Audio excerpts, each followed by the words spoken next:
Melissa, what would you do if you found out you only had 5 days to live?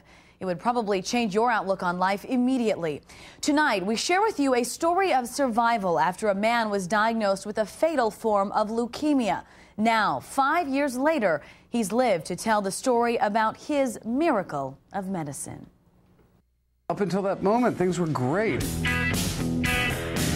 Eric Drew had it all: a modeling career, a home in Europe, a new girlfriend. He was in the prime of his life, and then one fateful day in 2002, everything changed. Just like that, my life was over.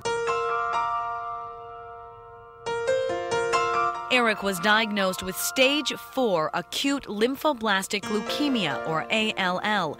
Doctors said his bone marrow was 100% cancerous. He said, look, if you don't check into Stanford Medical Center tomorrow morning, you will not live the next 4 or 5 days. And what do you do with the last few hours of your life?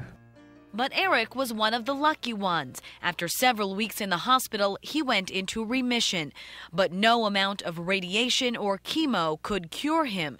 Eric needed a transplant. After several months of raising money, it became very clear that I wasn't going to find a match. With more than 10 million people on the bone marrow registry, still not one match.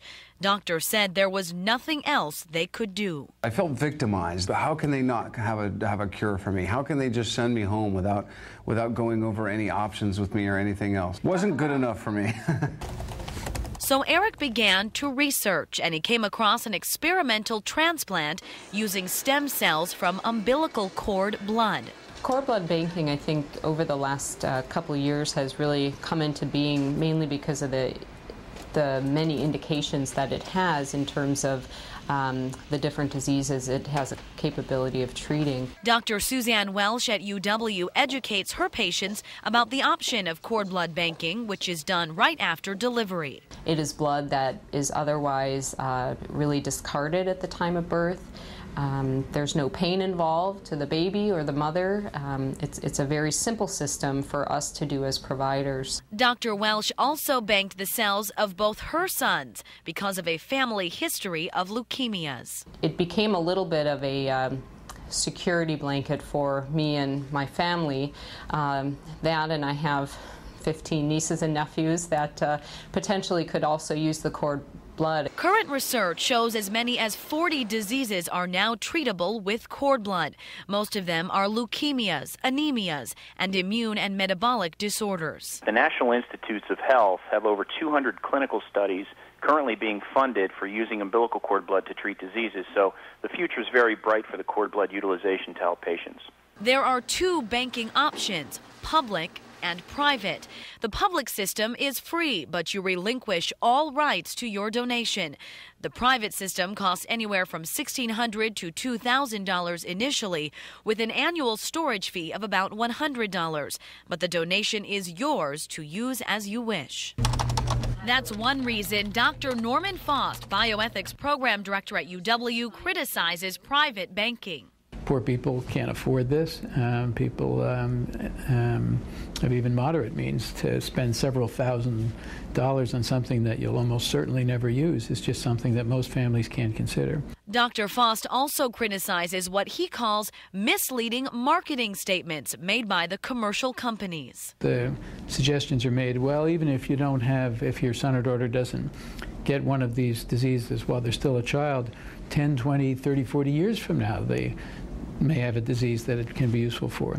And that's even more of a sketchy proposition. But ViaCord, the only private FDA-approved collection and processing system in the U.S., disagrees. All the data that we give to parents as to the likelihood of use are from reputable studies that have been published and peer-reviewed. Still, UW does not mandate that doctors educate patients about cord blood banking. It's an experiment, but it's a shot, right? It's better than going home and dying. That's why Eric Drew now travels the country to raise awareness of his miracle of medicine. It was the hardest decision of my life. On July 23, 2004, Eric was the first adult with ALL in the U.S. to undergo a cord blood stem cell transplant. Because he had to purchase cords from a public bank and an unknown donor, his body rejected them. The chances of surviving a cord blood stem cell transplant are 3 times greater when using a related source of cells as opposed to an unrelated source. For me, it was horrible. 2 days after the transplant, I hit a fever of 106.8. My skin boiled. Because of that reaction, they had to give me massive doses of cortisonal steroids, prednisone, and that has caused all the bones in my legs to die. Eric is in the process of having all of his joints replaced one by one, but he says it was all worth it because he is alive. I sit before you now with the blood of a baby girl. Because he was given a second chance at life, he developed the Drew Foundation to help others who are dying and running out of time, just as he was a few years ago. Now it's very clear to me that there was a reason why I was one of the few that did survive, and it's a blessing for me to be able to go out and help, thousands of other patients in this country and around the world get to the treatments they need. Eric is quite an inspiration to never lose hope.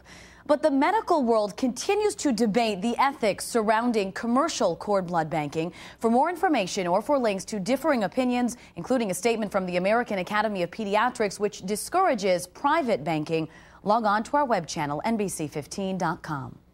Thanks a lot, Leigh.